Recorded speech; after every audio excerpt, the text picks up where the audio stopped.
你有没有想过一个问题，为什么全球最顶尖的富豪、资本家、政治家，甚至国家元首、世界500强的 CEO， 像比尔、盖茨、孙正义、马云这些站在人类权力与财富巅峰的人物，都在暗中研读同一本书？这本书不是时尚的管理学畅销书，也不是华尔街的投资秘籍，而是一部流传了几千年的古籍。它让这些大佬从一无所有的起点，逐步构建起属于自己的商业帝国，甚至改变了他们看待世界的方式。这本书赋予他们一种超能力，无惧任何竞争，既能轻松碾压比自己弱小的对手，又能出其不意地逆袭击败比自己强大的敌人。想象一下，你正面临人生的某个关键时刻，或许是想追到那个让你心动已久的女生，或许是想在职场上把那个跟你抢升职的同事踩在脚下，或许是想在商海中翻云覆雨，成为一方霸主。这本书都能让你找到破解之道。它教你如何调配手中仅有的资源，如何精于算计、布局谋略，如何在最短的时间内洞悉局势的本质。它的篇幅不长，几小时就能读完，但它蕴含的智慧却足以让你脱胎换骨，从此以全新的视角应对生活中的每一个挑战。这本书的名字叫《孙子兵法》。听到这个名字，你的第一反应可能是，这不就是一本教人打仗的军事书吗？但如果你这么想，那就大错特错了。孙子兵法真正的精髓，不是教你如何在战场上挥刀杀人，而是教你如何装孙子，用智慧而不是蛮力取胜。它只有几千字，用古文写成，语言简洁到极致，哪怕你是个古汉语专家，初读时也未必能立刻参透它的深意。可就是这薄薄的几页纸，穿越了几千年的历史长河，从未过时，甚至在今天依然被全球各领域的顶尖人物奉为至宝。为什么？因为它的每一句话，每一个字，都是古代军事家在生死边缘用鲜血和生命淬炼出来的经验教训。在古代，打仗不是游戏，输了不是丢份工作，而是直接掉脑袋。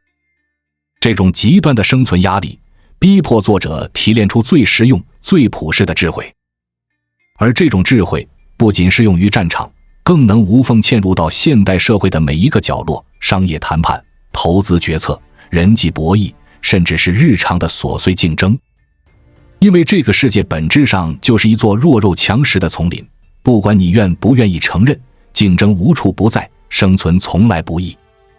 想在社会上混得好，想爬到金字塔的顶端，甚至只是想让你的基因传承下去，你都必须击败无数对手。你得从成千上万的追求者中脱颖而出，你得在职场上干掉那些虎视眈眈的同事，你得在商场上算计到对手毫无还手之力。可悲的是，这本凝聚了古人智慧的瑰宝，在国外被翻译成 The Art of War 战争的艺术，早已成为西方商界、政界、军界的必读经典，销量火爆，影响力深远。他们拿着我们的智慧反过来研究我们，压制我们。而我们华人呢？真正读过、用过的人却少之又少，甚至很多人压根没听说过。古人的智慧被别人捡了便宜，我们自己却弃之如敝屣，这难道不可悲吗？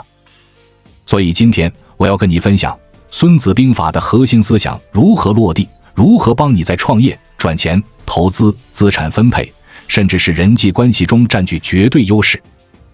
这不是空洞的理论，而是能立刻上手、立竿见影的实战干货。看完这个视频，觉得有收获就点个赞，让更多人看到这些免费的价值内容。孙子兵法真正的精髓，不是教你硬碰硬的开战，而是先胜而后求战，在动手之前就已经确保胜利。这是什么意思？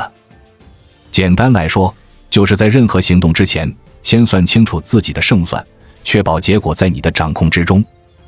比如我面对合作伙伴、客户、员工时，从一开始就不是盲目合作，而是心里有本账，从你身上能赚多少钱？你对我有什么价值？你想从我这里拿走什么？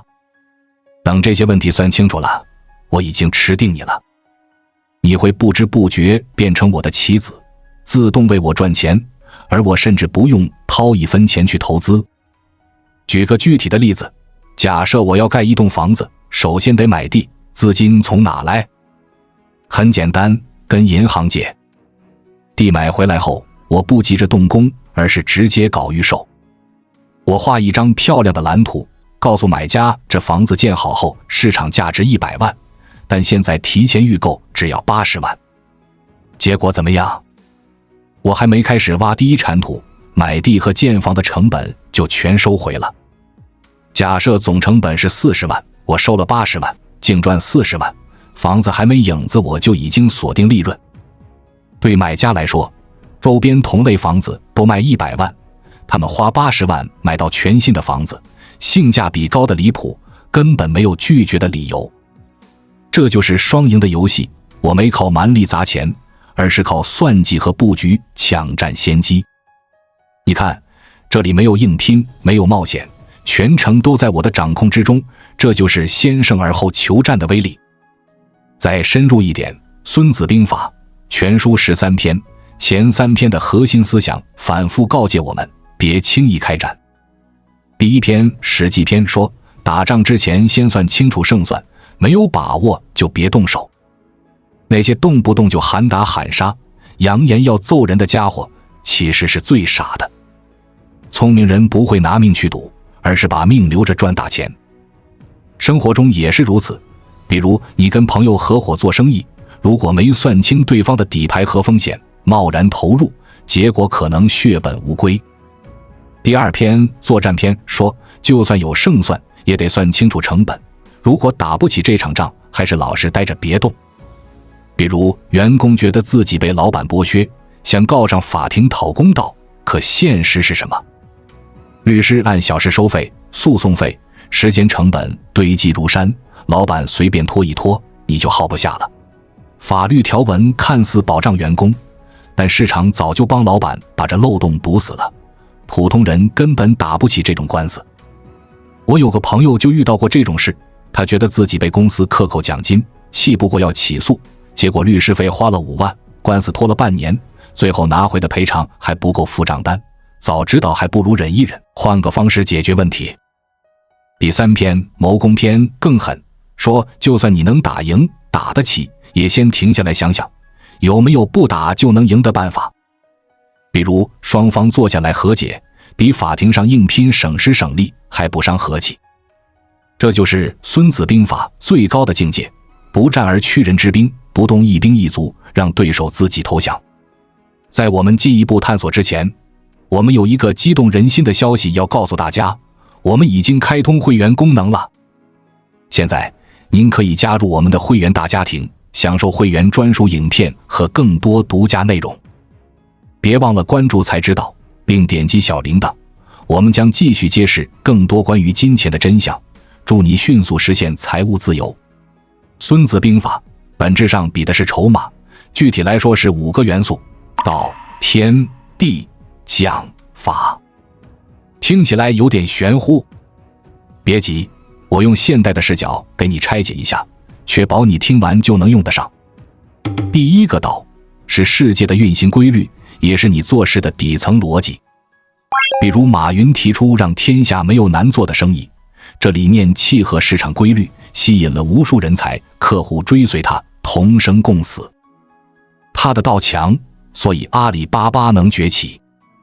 如果我的目标只是让非洲没有难做的生意，范围小，吸引力弱，自然比不过马云。又比如你和另一个男生同时追一个女生，他的道是让你做我女朋友，而你的道是跟你在一起会幸福，你的价值更大，道更强，自然胜算更高。道是用来得民心的，得民心者得天下，你的道能吸引多少人跟你干，你就混得多好。道不是空话，必须落地，影响你的思想和行动。比如你创业之前，得先问清楚，我要为谁而战？为何而战？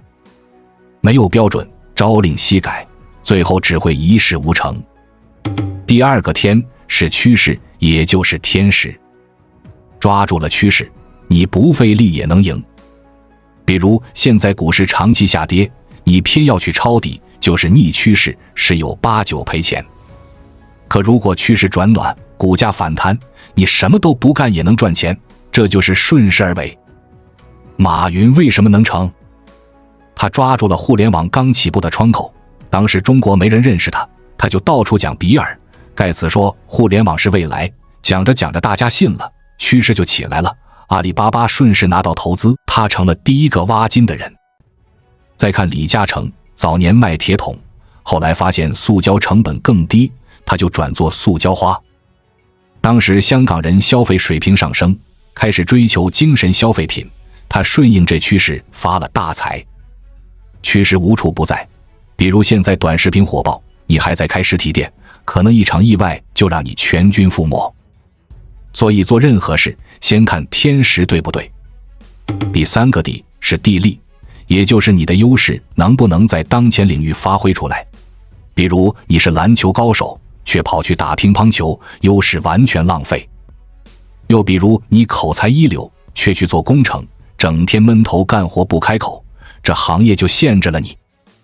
很多人失败，不是能力不行，而是没找对自己的地。我有个朋友，天生擅长交际，朋友圈广得吓人，但他偏去做程序员，天天对着电脑写代码，结果干了3年抑郁了。后来他跳槽做销售，半年就成了部门第一，因为他把优势用对了地方。传统教育在这点上特别可悲，小时候物理不好还逼着学，浪费时间不说，还找不到自己的优势。国外教育不一样，你数理化全拿第一，但没特长，大学照样不收你，因为他们看重你除了读书还能干什么。可我们呢？培养了一堆只会考试，不知道自己擅长什么的人，毕业后按部就班，干着自己讨厌的事，连喜欢什么都不知道。最惨的是，很多人到最后都在干自己小时候最讨厌的事。第四个将是你的人格魅力和领导力。简单说，就是有没有人愿意跟你混。成功的人哪怕没钱时，身边也有一群人愿意追随。看看你身边谁是老大，谁有号召力，一目了然。我有人替我办事，为我卖命，你没有，那你自然比不过我。比如我认识一个创业者，家里穷得叮当响，但性格豪爽，讲义气，从小就有一帮兄弟跟着他。大学辍学后，他拉着这帮人开公司，硬是靠人脉和信任把生意做起来了。而另一个朋友家境优越，但孤僻没人缘，创业时没人愿意帮他，最后项目黄了。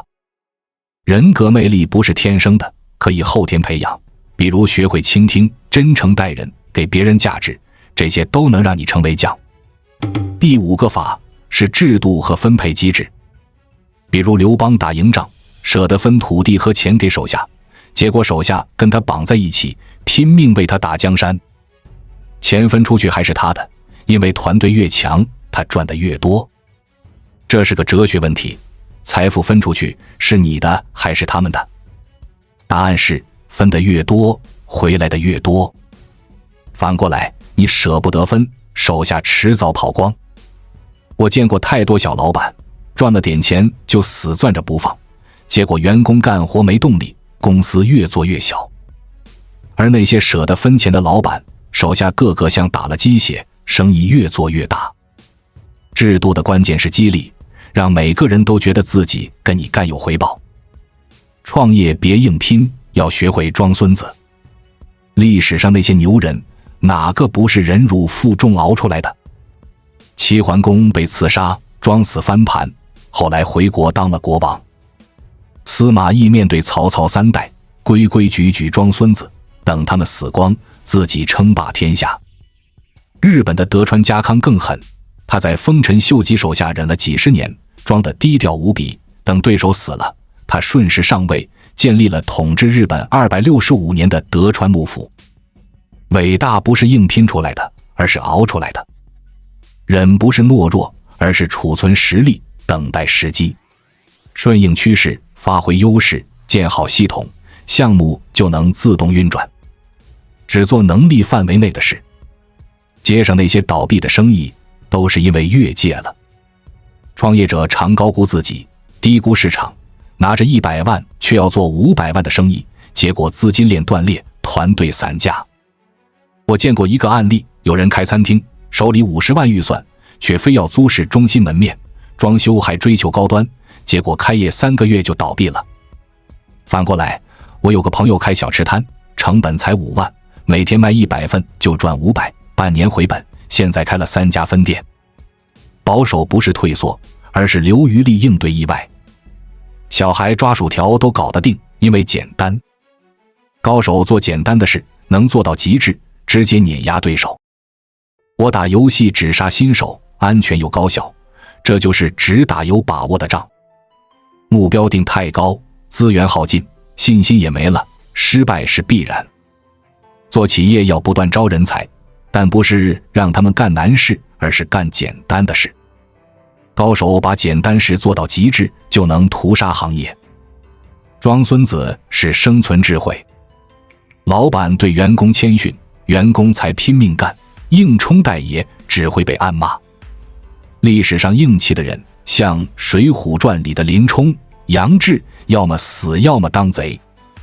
刘备装孙子多年，靠忍让得了天下，后来想冲大爷为关羽报仇，结果把自己搭进去。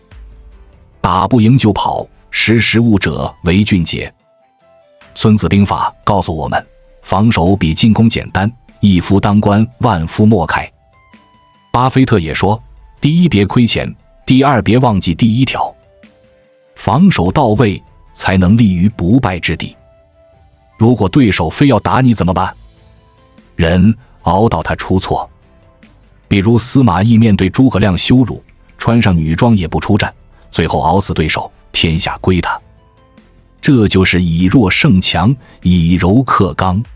成功需要耐心，被动收入不是天上掉下来的，得先苦干几年。